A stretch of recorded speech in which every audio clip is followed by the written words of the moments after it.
ఇప్పుడు నేను ఒక స్టోరీ చెప్తాను. బట్ ఇది అన్ని స్టోరీస్ లాగా కాదు. ఒక మనిషి తలుచుకుంటే ఏదన్నా చేయగలడనే నమ్మకం పుట్టిన స్టోరీ. 2024 వరల్డ్ కప్‌లో ఒక ప్లేయర్‌కి రోహిత్ శర్మ కాల్ చేసి, "సారీ, ఈరోజు నువ్వు ఉండట్లేదని" చెప్పాడు. ఒక వ్యక్తికి ఇండియన్ టీమ్‌లో ఆడడం అంటేనే చాలా పెద్ద కల. అలాంటిది వరల్డ్ కప్ దాకా వచ్చి ఫైనల్‌లో ఆడట్లేదంటే చాలా డిసప్పాయింట్ అయ్యి అక్కడే ఆగిపోతారు. బట్ విధి అలా చేయలేదు. 2026 వరల్డ్ కప్‌లో అతను ఖచ్చితంగా పర్మనెంట్ ప్లేయర్ అని ప్రతి ఒక్కరు ఫిక్స్ అయ్యారు. అండ్ స్క్వాడ్‌లో కూడా అతనున్నాడు. దాని ముందు బైలేటరల్ సిరీస్‌లో జస్ట్ నార్మల్‌గా పెర్ఫార్మెన్స్ చేస్తే చాలు, అతను ఖచ్చితంగా టీమ్‌లో ఉంటాడు. బట్ ఆ సిరీస్‌లో అతను ఎంత దారుణంగా ఫెయిల్ అయ్యాడంటే ఒక్క మ్యాచ్ కూడా 30 రన్స్ కొట్టలేదు. దీంతో అతన్ని తీసేసి మరో ఓపెనర్‌ని సెలెక్ట్ చేశారు. బట్ అతని పట్టుదల ఆగలేదు. ట్రై చేస్తూనే ఉన్నాడు.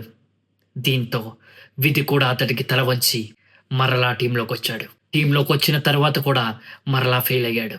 అయినా అతను ఆ పోరాటం ఆపలేదు. సాధారణంగా ఎవరికైనా టీ20 వరల్డ్ కప్‌లో టీం అనేది చేంజ్ చేయరు. బట్ అతని పోరాటానికి విధి కూడా తల వంచి అతనికి మరలా మూడోసారి ఛాన్స్ వచ్చింది. కానీ ఈసారి అతను బలంగా ఫిక్స్ అయ్యాడు. ఆడితే ఆడాలి, లేదంటే ఇక్కడే ముగించాలని.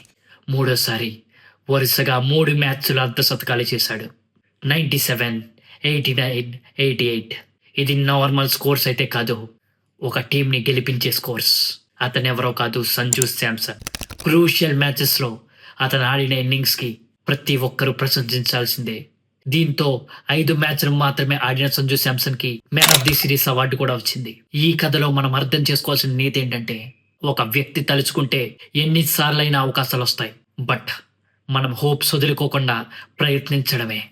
Sanju Samson first time fail అయినప్పుడే ఆగిపోయుంటే అతనికి సెకండ్ టైమ్ ఛాన్స్ వచ్చేదా? సెకండ్ టైమ్ ఛాన్స్ వచ్చినప్పుడు ఆగిపోయుంటే థర్డ్ టైమ్ ఛాన్స్ వచ్చేదా? అతను ప్రయత్నిస్తూనే ఉన్నాడు కాబట్టి అతని ప్రయత్నానికి సరైన ఫలితం దక్కింది. ఈ వీడియో మీకు ఎలాగనిపిస్తుందో కింద కామెంట్ చేయండి. సంజు శాంసన్ ఫ్యాన్స్ ఎవరైనా ఉంటే కామెంట్స్‌లో సంజు శాంసన్ అని రాయండి. ఇలాంటి మరిన్ని వీడియోస్ కోసం ఇప్పుడే ఈ ఛానల్‌కి ఫాలో అవ్వండి. Thank you guys.